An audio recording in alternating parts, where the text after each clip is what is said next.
అందము అసహజం అయినప్పటికీ ఎంత అందమైన ఊహో కదా అది. జీవితంలో ప్రేమ ఓ దశే కానీ అదే దిశ కాకూడదు అంటుంది హీరోయిన్.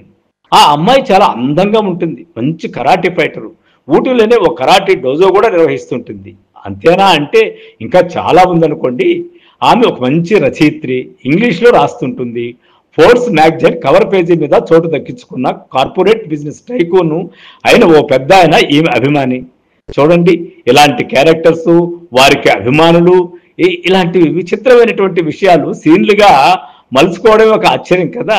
అయినా డైరెక్టరు ప్రేమకు సంబంధించి ఎన్ని అపోహలు పోయినప్పటికీ ఇలాంటి ఊహలు చాలా బాగానే చేశాడనిపిస్తుంది. డైరెక్టర్ తాను సృష్టించిన హీరోయిన్ పాత్రని ఎంతగా ప్రేమించాడో అనిపిస్తుంది ఈ పాత్రని చూస్తూ ఉంటే. తప్పేమి లేదు, సినిమాటిక్ లిబర్టీకి ఆ మాత్రం హక్కు లేకపోతే ఎలా అని మనం అనుకుంటాము, సర్దుకుంటాం కూడా.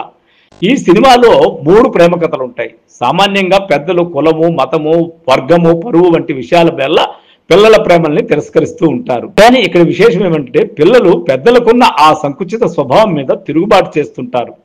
ఇది పాత రోజుల్లోనూ పాత సినిమాల్లోనూ. కానీ ఇక్కడ తిరుగుబాటు చేయరు.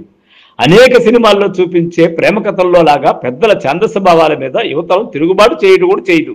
కానీ 8 వసంతాలలో యువతరానికి చెందిన 3 తల్లిదండ్రుల కోసం తమ ప్రేమల్ని మారు మాట లేకుండా, కనీసం తమ పెద్దలకి తమ ప్రేమ విషయాన్ని చెప్పకుండానే మౌనంగా భరిస్తుంటది ఈ సినిమాలోని పాత్రలు.